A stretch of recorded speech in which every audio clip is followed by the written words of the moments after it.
ಹೇಗಿದ್ದೀರಾ? ಎಲ್ಲರಿಗೂ ಶುಭೋದಯ. ನಿಮ್ಮ ಆಶೀರ್ವಾದದಿಂದ ನಾವಂತೂ ಸಖತ್ತಾಗಿದ್ದೀವಿ. ಗಡಿಬಿಡಿ ಮಾಡುವ ಸಂಗೀತಾಳ ಪ್ರಪಂಚ ಭಾಳ ಇಷ್ಟಪಟ್ಟು ಎಲ್ಲರೂ ನೋಡ್ತಾ ಇದ್ದೀರಾ. ನನಗೆ ನಿಮ್ಮ ಮನೆ ಮಗಳಂತ ನನ್ನ ಮುಂದಕ್ಕೆ ತೊಗೊಂಡು ಹೋಗ್ತಾ ಇದ್ದೀರಾ. ವಿಡಿಯೋ ಅಂತೂ ಎಲ್ಲರೂ ಎಷ್ಟೊಂದು ನಮ್ಮನ್ನೆಲ್ಲ ವಿಡಿಯೋ ಅಂತೂ ನೋಡ್ತಾ ಇದ್ದೀರಾ. ವ್ಯೂಸ್ ಅಂತೂ ಭಾಳಷ್ಟು ಬರ್ತಾ ಇದ್ದಾವೆ. ಕಮೆಂಟ್ ಚೆನ್ನಾಗಿ ಮಾಡ್ತಾ ಇದ್ದೀರಾ. ಇವತ್ತೇನೇನು ಆಗ್ತದಲ್ಲ, ಇವತ್ತಿನ ಲಾಗ್ ಒಳಗೆ ನೋಡ್ಕೊಂಡು ಬರೋಣ ಬರ್ರಿ. ಇವತ್ತೇನು ಸ್ಪೆಷಲ್ ಇದೆ ಗೊತ್ತಿದೆ ನಿಮ್ಗೆ? ಇವತ್ತು ಬಸವಣ್ಣವ್ರದ್ದು ಜಯಂತಿ ಇದೆ. ಅದಕ್ಕೆ ನಾವು ಏನು ಅವ್ರ ಬಗ್ಗೆ ನಾನು ನಮ್ಮ ಮನೆಯವರೆಲ್ಲ ಹೇಳಿದ್ದೀವಿ. ಇದ್ರೊಳಗಿದೆ ನೋಡ್ರಿ ನೀವು. ಇವತ್ತು ಏನಿದೆ? ವಿಶ್ವಗುರು ಬಸವಣ್ಣನವರ ಜಯಂತ್ಯೋತ್ಸವ. ಅದರ ಜೊತೆಗೆ ಅಕ್ಷಯ ತೃತೀಯ ಬಹಳ ಮಹತ್ವದ ದಿವಸ ಅಂತ ಎಲ್ಲ ಹೇಳ್ತೀವಿ. ಸೊ ಅಕ್ಷಯ ತೃತೀಯ ದಿವಸ ಪ್ರತಿಯೊಬ್ಬರು ತಮ್ಮ ಮನೆಯಲ್ಲಿ ಪೂಜೆ ಮಾಡಿ ವಜ್ರ, ವೈಢೂರ್ಯ, ಬೆಳ್ಳಿ, ಬಂಗಾರ, ಗೋಲ್ಡ್ಗಳನ್ನ ಇಟ್ಟು ಪೂಜೆ ಮಾಡ್ತಾರೆ. ಇದರ ನಂಬಿಕೆ ಏನಿದೆ, ಅದು ಇಟ್ಟಂಥ ಗೋಲ್ಡ್ಗಳು ವೃದ್ಧಿಯಾಗಿ ನಮ್ಮ ಡಬಲ್ ಟಿಬಲ್ ಆಗ್ತವೆ. ಹಣ ಇಟ್ಟರೆ ಹಣ ಡಬಲ್ ಆಗ್ತದೆ ಅಂತಾರೆ. ಬಟ್ ಈಗಿನ ಕಾಲದಲ್ಲಿ ಹಾಗಿಲ್ಲ. ಇವಾಗ ನೀರಿನ ಭಾಳ ಕೊರತೆ ಇದೆ. ಸೊ ಅದಕ್ಕೆ ನಾವು ವಜ್ರ, ವೈಢೂರ್ಯ, ಹಣ, ಬಂಗಾರಗಿರೋ ಒಡವೆ ಇಡೋದಕ್ಕಿಂತಲೂ ಅಕ್ಷಯ ತೃತೀಯ ದಿವಸ ಪೂಜೆ ಮಾಡುವಾಗ ನೀರಿನ ಕ್ಯಾನ್ ಇಟ್ಟು ಪೂಜೆ ಮಾಡೋದು. ಯಾಕಂದರೆ ನಮ್ಮದು ನೀರು ವೃದ್ಧಿಯಾಗಲಿ, ಎಷ್ಟೋ ಜನರಿಗೆ ಕುಡಲಿಕ್ಕೆ ನೀರು ಸಿಗ್ತಾ ಇಲ್ಲ. ಓಕೆ, ಈ ಸುಸಂದರ್ಭದ ಅಂಗವಾಗಿ ಬಸವಣ್ಣನವರ ಜಯಂತ್ಯೋತ್ಸವದ ಅಂಗವಾಗಿ ಒಂದು ಸಣ್ಣ ವಚನ. ಹಾಡಿದೋಡೆ ಎನ್ನುವಡೆಯನ ಹಾಡುವೆ, ಬೇಡಿದೋಡೆ ಎನ್ನೊಡೆಯನ ಬೇಡುವೆ. ಹಾಡಿದೋಡೆ ಎನ್ನುವಡೆಯನ ಹಾಡುವೆ, ಬೇಡಿದೋಡೆ ಎನ್ನೊಡೆಯನ ಬೇಡುವೆ. ಒಡಲಾ ತೋರಿ ತನ್ನ ಭಕುತಿಯನ್ನು ಭಿನ್ನಯಿಸುವೆ, ಒಡೆಯ ಮಹಾದಾನಿ ಕೂಡಲ ಸಂಗಮ, ಒಡೆಯ ಮಹಾದಾನಿ ಕೂಡಲ ಸಂಗಮ. ಶರಗುಡ್ಡಿ ನಾವರಿಗೆ ಬೇಡುವೆ, ಶರಗುಡ್ಡಿ ನಾವರಿಗೆ ಬೇಡುವೆ. ಹಾಡಿದೋಡೆ ಎನ್ನೊಡೆಯನ ಹಾಡುವೆ, ಬೇಡಿದೋಡೆ ಎನ್ನೊಡೆಯನ ಬೇಡುವೆ. ಎಲ್ಲರಿಗೂ ಶುಭವಾಗಲಿ. ಅಕ್ಷಯ ತೃತೀಯ ಹಾಗೂ ಬಸವ ಜಯಂತಿಯ ಹಾರ್ದಿಕ ಶುಭಾಶಯಗಳು. ಎಲ್ಲರಿಗೂ ಶುಭಾಶಯಗಳು. ಆಮೇಲೆ ಮೊನ್ನೆ ಅಪ್ಪು ಅದ ಹಿಂಗೆ ನಂದು ನಮ್ಮ ಮನೆಯವ್ರದ ಬಂಧನ ಹಿಂಗೆ ಮಾಡಿ ಕೈ ಇದು ಮಾಡಿದಾನಲ್ಲ, ಅದು ಸಹಿತ ಈ ವಿಡಿಯೋ ಒಳಗದ. ಅದರಲ್ಲೂ ನಾವು ಏನೇನು ಮಾಡಿದ್ದೀವಲ್ಲ ಅದು ನೋಡ್ರಿ.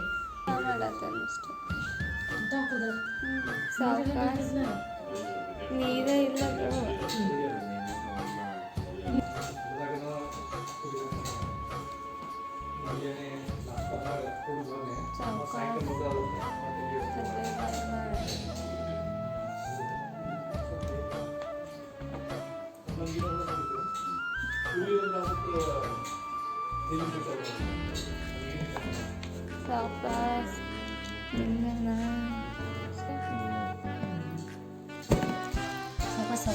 ಸಾವಕಾಶ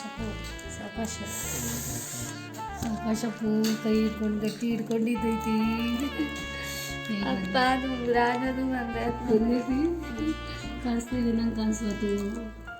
ಹೌದಲ್ಲ, ಎಷ್ಟು ಮಸ್ತಿದೆ.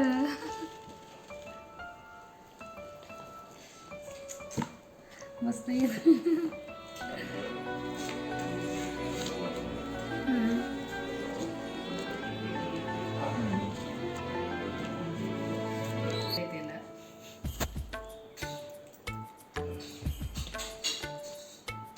ಸಾವಕಾಶಿ ಒಂದು ಬೆರಳು ಎಷ್ಟು ದೊಡ್ಡವ ಇದೆ ರೀ. ನಿಮ್ಮ ಬೆರಳು ಎಷ್ಟು ದೊಡ್ಡ ಬಂದಿದೆ ನೋಡಿ. ಇಬ್ಬರು ಭಾಳ ಬಂದವು.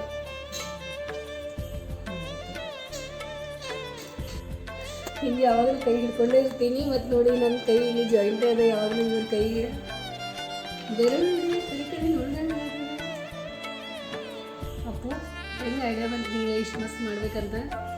ಎಲ್ಲ ಪೂರ್ತಿ ಗೆರೆ ಗೆರೆ ಹಿಂಗೆ ಬಂದಾವ್ರಿ. ಅದು ಉಗುರು ನೋಡಿ, ಇದು ನಂದ ಎಷ್ಟಲ್ಲ ಕಸದ ಬುಟ್ಟಿ ಒಳಗೆ ಹಾಕಲಿಲ್ಲ. ಇದೀಗ ಏನು ಯೂಸ್ ಮಾಡೋಕೆ ಬರಲ್ಲ. ಖರೆ ಈ ಜೆಲ್ಲ ಐತೆ ಅಪ್ಪು, ಇದೆ ಏನು ಒಗ್ಯಾಕೆ ಮನಸ್ಸಾಗೋತಿದೆ.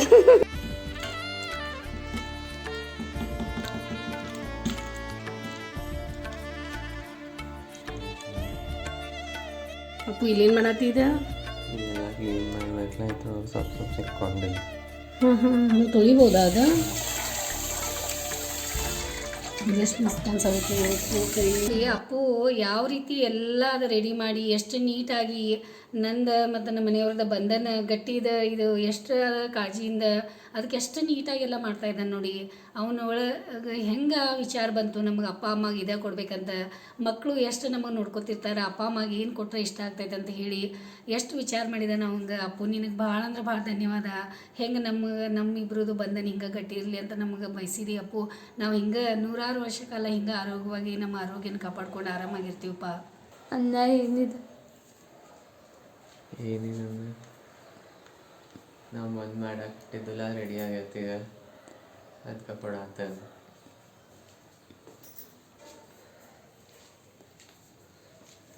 ಏನಪ್ಪ ಇದು ಇಷ್ಟೊಂದು ಕರೆ ನಮ್ಮ ಕೈಯಲ್ಲಿ ನಮ್ಮ ಯೋಜನೆ ಕೈಗೆ ಕಲಿಸ್ತಾ ಇನ್ನೂ ಒಣಗಬೇಕಲ್ಲ. ಹಂಗಾತೈತಿ ಮ್ಯಾಲಿಂದ ಟೈಮ್ ಹಸಿ ಆಯ್ತು. ಶರದಕುಮಾರ್ ಮತ್ತು ಸಮೃದ್ಧಿ ಇಬ್ಬರು ಕೂಡಿ ನಮ್ಮ 30ನೇ ಮದುವೆ ವಾರ್ಷಿಕೋತ್ಸವದ ಅಂಗವಾಗಿ ಒಂದು ಆರ್ಟಿಫಿಷಿಯಲ್ ಮೌಲ್ಡಿಂಗ್ದಿಂದ ನಮ್ಮಿಬ್ಬರದು ಬಂಧನ ಗಟ್ಟಿ ಬಂಧನ ಕೈಯಲ್ಲಿ ಕೈ ಹಾಕಿ ಇದು ಯಾವತ್ತೂ ಇರ್ತದೆ. ಸೊ ಎಂಥ ಒಂದು ದೊಡ್ಡ ಕಲೆ ಮಕ್ಕಳಿಗೆ ಎಷ್ಟು ಅದ್ಭುತವಾದ ಒಂದು ಕೊಡುಗೆ. ನಮ್ಮ ಮದುವೆಯ ವಾರ್ಷಿಕೋತ್ಸವದ ಅಂಗವಾಗಿ 30ನೇ ಮದುವೆ ವಾರ್ಷಿಕೋತ್ಸವದ ಅಂಗವಾಗಿ ದಿನಾಂಕ 6/5/2024. Thank you so much. Appu ಏನಪ್ಪ ಇದಕ್ಕೆಲ್ಲ ಇಷ್ಟೆಲ್ಲ ಬಂದೋಬಸ್ತ್ ಮಾಡಿ ಎಷ್ಟು ಹೆಂಗೆ ಮಾಡೀತಿ ಅಪ್ಪು. ಇದಕ್ಕೆ ಎಷ್ಟು ಭಾರಿ ಆಗೈತಿ ಶಂಭು. ಏನವ ಇದು ಹೆಂಗೆ ವಿಚಾರ ಆದರೂ ಬರ್ತಾವೆ, ಹೆಂಗೆ ಯೋಚನೆ ಆದರೂ ಬರ್ತಾವೆ ನಿಮಗೆ. ಡ್ರಾಪ್ ಆಗತ್ತಿ ಅಂಟ್ಕೋತೈತೆ ಅಪ್ಪು. ಎಷ್ಟು ಭಾರಿ ಮಾಡಿಪ್ಪ ಇದೇನು ಎಷ್ಟು ಮೆಹನತ್ ಮಾಡೋದಿರ್ತದೆ. ಯಾವುದೇ ಕೆಲಸ ಎಷ್ಟು ನೀಟಾಗಿ ಟೈಮ್ ತೊಗೋತದ. ಇಷ್ಟು ಬೇಗ ಯಾವುದೂ ಮಾಡೋಕ್ಕಾಗಲ್ಲ.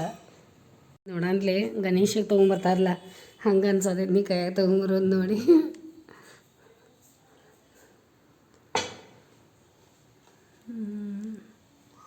ಎಷ್ಟು ಮಸ್ತ್ ಅನ್ಸೋದೈತೆ ಅಪ್ಪು. ಮಂಜುಳಾ ಬಂದಿದ್ದಾಳೆ ನೋಡಿ. ಮಂಜುಳಾ ಬಂದು ನಿನ್ನೆ ನಮಗೆ ಭೇಟಿಯಾಗಿ ಹೋದ್ಲು. ಅದು ಅವಳಿಗೆ ಅಂದ್ರೆ ಸ್ವಲ್ಪ ಆರಾಮಾಗೈತೆ ಅಂತ. ಅವಳೇನಂತ ಇದ್ದಾಳೆ, ಮತ್ತು ಅಮ್ಮ ನನಗೆ ಪಾತ್ರೆ ಅದು ಎಲ್ಲ ಮಾಡ್ಕೋತೀನಿ, ಮತ್ತು ಅಡುಗೆ ಮನೆ ಒಳಗೆ ಚಪಾತಿ ಅದು ಮಾಡೋಕ್ಕಾಗಲ್ಲ, ಮತ್ತು ನನಗೆ ಜಾಸ್ತಿ ಡಾಕ್ಟರ್ ಗ್ಯಾಸ್ ಕಡೆ ಅದು ನಿಲ್ಬೇಡ ಅಂತಂದಾರು ಅಂತಂದ್ಲು. ಆಮೇಲೆ ನಾ ಅದೇ ಅಂದೆ ಅವಳಿಗೆ, ಬೆಳಿಗ್ಗೆ 7 ಗಂಟೆಗೆ ಅಂದ್ರೆ ಹುಡುಗರು ಹೋಗ್ತಾರಮ್ಮ, 7 ಗಂಟೆಗೆ ಅಂದ್ರೆ ಡಬ್ಬ ರೆಡಿ ಆಗಬೇಕು. ನಮಗೆ ಬೇಗ ಎಲ್ಲ ಚಪಾತಿ ಆಮೇಲೆ ರೊಟ್ಟಿ ಅದು ಎಲ್ಲ ನಮಗೆ ಬೇಗ ಮಾಡಬೇಕಾಗ್ತದೆ. ಬೆಳಿಗ್ಗೆ 7 ಗಂಟೆಗೆ ಒಳಗೆ ಅಂದ್ರೆ ಮಾಡಬೇಕಾಗ್ತದೆ. ಅಂದಮೇಲೆ ಇಲ್ಲಮ್ಮ ಮತ್ತು ಒಂದು 15-20 ದಿನ ನನಗೆ ರೆಸ್ಟ್ ಮಾಡಂದರು, ಮತ್ತು ಗ್ಯಾಸ್ ಕಡೆ ಬೇಡ ಅಂತಂದರು. ಮತ್ತು ನಾವು ಆಕಿಗೆ ಅಂದ್ವಿ, ನೋಡಮ್ಮ ಮತ್ತು ನಾವು ಅಡುಗೆದ ಮೇನ್ ಅದ ನಮಗೆ ಅವಸರ ಸಲುವಾಗಿ ಕೈಯಾಗ ಸ್ವಲ್ಪ ಹೆಲ್ಪ್ ಮಾಡೋಕೆ ಬೇಕಾಗ್ತದೆ. ಮತ್ತು ನಮ್ಮ ಮನೆಗೆ ಗೆಸ್ಟ್ ಬರ್ತಾರೆ, ಗೆಸ್ಟ್ ಬಂದಮೇಲೆ ಮಾಡಿದ್ಮೇಲೆ ಮತ್ತು ನೀ ಸಾಯಂಕಾಲದು ಬರೋದಾಗ್ತದೆ, ಒಮ್ಮೆ ಅಡುಗೆನೂ ಮಾಡೋದಾಗ್ತದೆ ಅಂತಂದ್ವಿ. ಮತ್ತು ಅವಳು ಪಾಪ ಅವಳದು ಏನು ಹೆಲ್ತ್ ಪಾಪ ಪ್ರಾಬ್ಲಮ್ ಆಗ್ತಾಯಿದೆ, ಏನು ಗೊತ್ತಿಲ್ಲ. ಅವಳು ಏನು ಮಾಡ್ತಾಯಿದ್ದಾಳೆ. ಈಗ ತಿಂಗಳ ಗಂಟ್ಲೆ ನಮ್ಮ ಮನೆ ಒಳಗೆಲ್ಲ ಚೆನ್ನಾಗಿ ಕೆಲಸ ಮಾಡಿದಾಳೆ. ಖರೆ ಆರಾಮ ಉಳಿಬತ್ತು ಅಂದಮೇಲೆ ನಾವು ವಿಚಾರ ಮಾಡಬೇಕಾಗ್ತೈತಿ. ಮತ್ತು ಆದರೂ ನೀ ಅಂತಂದ್ರೆ ಅವಳಾದರೂ ಹೆಂಗೆ ಮಾಡವಳು. ಅದಕ್ಕೆ ನಾವು ಅದ ಹೇಳಿದ್ವಿ, ಆಯ್ತಮ್ಮ ಮತ್ತು ನಮ್ಮ ಕೆಲಸ ನಾವು ಮಾಡ್ಕೋತೀವಿ, ಮತ್ತು ನಿಂಗೆ ಆರಾಮಿಲ್ಲ ಅಂದ್ರೆ ಮಂಜುಳಾ ನಮ್ಮ ಹೋಗೋರು ಬರೋರು ನಮ್ಮ ಮನೆ ಒಳಗೆ ಭಾಳ ಜನ, ಮತ್ತು ನೀ ರೆಸ್ಟ್ ಮಾಡು. ಮತ್ತು ಅಲ್ಲೇ ನೀ ವಾಚ್ಮೆನ್ ಎಲ್ಲಿ ಮಾಡ್ತಿಲ್ಲ ಅಲ್ಲೇ ಆಜು ಬಾಜು ಸಣ್ಣ ಮನೆಗೆ ಏನೋ ಪಾತ್ರೆ ತೊಳ್ಕೊಂಡು ಮಾಡ್ಕೊಂಡು ಸ್ವಲ್ಪ ದಿನ ಈಗ ಆರಾಮ ಮಾಡಿ ಆಮೇಲೆ ಮತ್ತು ಮಾಡಮ್ಮ ಅಂತಂದಮೇಲೆ, ಮತ್ತು ಆಯ್ತಮ್ಮ ಹಂಗೆ ಮಾಡ್ತೇನೆ. ಮತ್ತು ನನಗೂ ಆರಾಮ ಅನಿಸ್ವತ್ತು. ಬೆಳಗಾವಿ ಕ್ಲೈಮೇಟ್ ನನಗೂ ಸೂಟ್ ಆಗ್ವತ್ತು. ಯಾಕೋ ಏನೋ ಸ್ವಲ್ಪ ಅಡ್ಜಸ್ಟ್ ಆಗೋ ತನಕ ಟೈಮ್ ಆಗತೈತಿ. ಮತ್ತು ನನ್ನ ಮೊದಲಿಂದನೂ ಹೊಟ್ಟಿದ ನನ್ನ ಪ್ರಾಬ್ಲಮ್ ಐತಿ. ಒಂದು 2.5 ವರ್ಷಕ್ಕೊಮ್ಮೆ ಹಿಂಗೆ ಪೇನ್ ಬರ್ತದಂತ ಅವಳಿಗೆ, ಹಿಂಗೆ ನೋವು ಬರ್ತದಂತ. ಹೊಟ್ಟೆ ನೋವು ಬಂದಮೇಲೆ ಒಂದು 15 ದಿನ ಮಟ್ಟ ಹಿಂಗೆ ಕಮ್ಮಿನ ಆಗಲ್ಲಂತ, ಹಿಂಗೆ ನೋವು ಆಗ್ತದಂತ ಅವಳಿಗೆ. ಅದಕ್ಕೆ ಹೇಳಿದ್ಲು. ನಮಗೂ ಬೇಜಾರಾಯಿತು ಪಾಪ. ಮತ್ತು ಅವಳಿಗೆ ಮಾಡ್ತಾ ಅಂತ ಅವಳ ಕಡೆನೂ ಮಾಡಿಸ್ಕೊಳ್ಳೋದು ನಮಗೂ ಬೇಜಾರಾಯಿತು. ಮತ್ತು ಇರಲಿ ಅವಳಿಗೂ ನಾವು ಹೇಳಿಬಿಟ್ವಿ ಅದ. ಮತ್ತು ನೋಡಮ್ಮ ಹಿಂಗೆ ಅದ ಪರಿಸ್ಥಿತಿ, ನೀನು ಆರೋಗ್ಯದ ನೋಡ್ಕೋ, ಮತ್ತು ನೋಡೋಣ ಮತ್ತು ಯಾರಾದರೂ ಬಂದ್ರೆ ಮಾಡ್ತಾರೋ, ಇಲ್ಲಾಂದ್ರೆ ಅಷ್ಟೊಂದಂಗೆ ನಾವು ಮಾಡ್ಕೋತೀವಿ ಅಂತ ಅವಳಿಗೆ ಹೇಳಿದ್ದೀವಿ. ಆದರೆ ನಮಗೂ ಬೇಜಾರಾಗೈತಿ. ಈ 1 ತಿಂಗಳಾದರೂ ನಮ್ಮ ಮನೆ ಒಳಗೆ ಅವಳು ಕೆಲಸ ಮಾಡಿದಾಳೆ. ಎಲ್ಲ ಆ ನೆನಪುಗಳು ನಮ್ಮ ಜೊತೆ ಹಂಗೆ ಇರ್ತಾವೆ. ಅದಕ್ಕೆ ಮತ್ತು ಅವಳು ಎಲ್ಲಿದ್ದರು ಮತ್ತು ಅವಳು ಆರಾಮಾಗಿರಲಿ, ಖುಷಿಯಿಂದಿರಲಿ, ಮತ್ತೆಲ್ಲ ಅವಳಿಗೆ ಹೆಲ್ತ್ ಬೇಗ ಆರಾಮಾಗಿ ಮತ್ತು ಅವಳು ಬೆಳಗಾವಿಗೆ ಬಂದಿದ್ದಾಳೆ ಅಂದ್ರೆ ಒಳ್ಳೆಯದು. ಏನೇನು ಅವಳು ಆಸೆ ಅನ್ಕೊಂಡು ಬಂದಿದ್ದಾಳೆ ಎಲ್ಲ ಈಡೇರಲಿ. ಅದಕ್ಕೆ ನಾನು ಇವತ್ತು ಮಂಜುಳನ ಬಗ್ಗೆ ಸ್ವಲ್ಪ ಮಾತಾಡೋಣ ಅಂತ ನಿಮ್ಮ ಜೊತೆ ಮಾತಾಡಿದ್ದೀನಿ. ಏನಮ್ಮ ನೀನು ಬಾಬಾ ಎಷ್ಟು ದಿನ ಹೋಗಿದೀಯಾ? ಕಟಿಂಗ್ ಎಲ್ಲ ಜೋರು ಮಾಡ್ಕೊಂಡಲ್ಲ, ಕಟಿಂಗ್ ಜೋರಾಗೈತ್ಲಪ್ಪ. ನಿಂದ ಏನು ಹೆಸರು ನಿಂದ? ಸಿದ್ಧಾರ್ಥಮ್ಮ. ಹಾಂ ಹಾಂ ಅಲ್ಲಿ ಊರಿಗೆ ಹೋಗಿ 4 ಸಲನೇ ಇದೇವಮ್ಮ. ಹಾಂ ಯಾಕೋ ಲೇಟ್ ಆಯ್ತು ಸ್ವಲ್ಪ. ಬಟ್ಟೆ ಚಲೋ ಕಾಣಿಸತ್ತವಲ್ಲ. ಬಾ ಈ ಕಡೆ ಬರ್ರಿ. ಇವನ ಹೆಸರೇನು? ಸಿದ್ಧಾರ್ಥ. ಇವನ ನಿಮ್ಮ ಅಣ್ಣನ ಮಗ? ಹಾಂ ಹಾಂ ಹ್ಞೂ ಹ್ಞೂ. ಇವ ದೊಡ್ಡವ? ಇವನ್ಕಿಂತ ಸಣ್ಣವದನಲ್ಲ? ಹಾಂ ಹಾಂ. ಅವಳು ರೇಖಾ?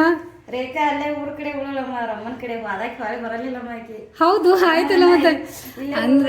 ಅಂದ್ರೆ ಅಲ್ಲಿ ಆಕಿ ಇಲ್ಲಿ ಪಾಪ್ ಕಟ್ಟೆ ಹಾಕಿದಂಗೆ ಆಯ್ತಲ್ಲ ಆಕಿಗೆ. ನೀ ಕೆಲ್ಸಕ್ಕೆ ಬರೋದ ಮತ್ತು ಆಕೆ ಒಬ್ಬಾಕೆ ಅಲ್ಲಿ ಕೂಡ್ರೋದ. ಮತ್ತು ಇವನೇನಂದ? ಇವನು ಬರ್ತೀನಿ ಅಂತ ಅಂದಮ್ಮ. ಬರ್ತೀನಿ ಅನ್ನ ಮತ್ತೆ ಕರ್ಕೊಂಡು ಬಂದ. ಆಯ್ತಲ್ಲ ಸ್ವಲ್ಪ ಅವಂಗೂ ಗೊತ್ತಾಗ್ತೈತಿ ಬೆಳಗಾವಿ ಹೆಂಗದ ನೋಡ್ಲಿ. ಈಗ ಅವು ಕರೆಕ್ಟ್ ಸೈಜ್ ಬಂದೈತ್ಲಾ? ಅದು ಒಂದು ಸ್ವಲ್ಪ ಇನ್ನೊಂದು ಬಿಗಿ ಅನ್ನಿಸ್ತಾ ಇದಮ್ಮ. ಇದು ಬರೋಬ್ಬರಿ ಐತಿ. ಹೌದು ಅದು ಸ್ವಲ್ಪ ಟೈಟ್ ಐತಿ. ಖರೆ ಎರಡು ಸೇಮ್ ಸೈಜ್. ಎರಡು ಸೇಮ್ ಸೈಜ್ ಕಡೆ ಹಿಡಿಯುವಾಗನೇ ಏನಾದ್ರು ಮಿಸ್ಟೇಕ್ ಮಾಡಿ. ಹಾ ಹಾ ಅವ್ರು ಹಿಡ್ದಾರ ನೋಡ. ಬರಾಬರಿ ಬಂದ. ಹಾ ಇದು ಕರೆಕ್ಟ್ ಸೈಜ್ ಹಿಡ್ದಾರ ಅವ್ರ. ಅವಳು ದೊಡ್ಡ ಸೈಜ್ ತಂದ ನಿಂಗ. ಅದು ಇನ್ನೂ ಲೂಸ್ ಆಗ್ತೈತಿ. ಇದು ನೀರಾಗ ಹಾಕಿದಿ? ಇದಕ್ಕೆ ನೀರಾಗ ಹಾಕಿದಿ ಅಂದ್ರೆ ಅಡ್ಸೈತಿ ಕರೆಕ್ಟ್ ಆಗೈತಿ ಅದು. ಮತ್ತು ಅಮ್ಮ ಅದು ಆರಾಮದಾರ? ಎಲ್ಲ ಎಷ್ಟು ದಿನ ಹೋದೆ ಅಮ್ಮ? ಏನು ಭಾಳ ಗೋಳ ಆಯ್ತು ನಮಗೆ. ಗೋಳ ಸಾಕಾಯ್ತು. 1 ದಿನ 2 ದಿನದ ಅಲ್ಲಿದ 10 ದಿನ ನೀ ಕರೆಕ್ಟ್ ಏನು ಮಾಡೋದು ಹೇಳ. ಹೋಗಿ 4 ಸಲ ಮತ್ತಲ್ಲಿ. ಹಾಂ ನಿನ್ನೆ 2 ಸಲ ಹೆಚ್ಚಿರು. ಮೊನ್ನೆ 1 ದಿನ ಬಿಟ್ಟು 1 ದಿನ 2 ಸಲ ಹೆಚ್ಚಿರಮ್ಮ. ಹಚ್ಚಿ ಇದ್ರ ಮಾಡ್ರ. ಅದ ಅಪ್ಪನೂ ಚಿಂತೆ ಮಾಡ್ಕೊಂಡು ಕೂತಿದ್ರ. ಅಪ್ಪ ಅವ್ರಿಗೂ ಬೇಜಾರಲ್ಲ ಪಾಪ ಅಂಕಲ್ಗೂ. ನಾನು ಮೊದಲೇ ಕಾಚಿ ನಕ್ಕೋತ ಇದನ್ನ ಮಾಡೈತಿ. ಅದ ಸಲೈನ್ ಟೈಪ್ ನಮ್ಮ ತಾಯಿ ಅಂತ ಅಗದಿ ಬೇಜಾರಮ್ಮ. ಏನ್ ಮಾಡ್ತಿ? ಮತ್ತೆ ಜೋರ್ಲೇನು ಬಂದೈತ್ಲಾ? ಭಾಳ ಜೋರ. ಸದ್ಯದಾಗ ಹಿಂಗ್ ಜಡ್ಡ ಬಂದಿರಕ್ಕಲ್ಲ, ಜೋರ್ಲೇನ ಬಂದ್ ಬಿಡ್ತದ ನಮ್ಗೆ. ನನಗ ಆಯ್ತು. ಅಲ್ಲ ನಿನ್ನ ಹೆಸರು ಯಾರು? ಸಿದ್ಧಾರ್ಥ ಲಕ್ಕಪ್ಪ ದರ್ವಾಯಿ. ಕರೆಕ್ಟ್. ಮುಂದೆ ಊರು? ಗುರುಗುದ್ದಿ ಬಿಡಮ್ಮ.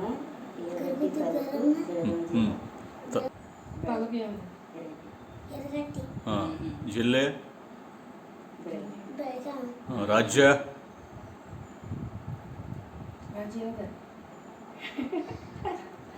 ಕರ್ನಾಟಕ. ಓಕೆ. ನನಗೆ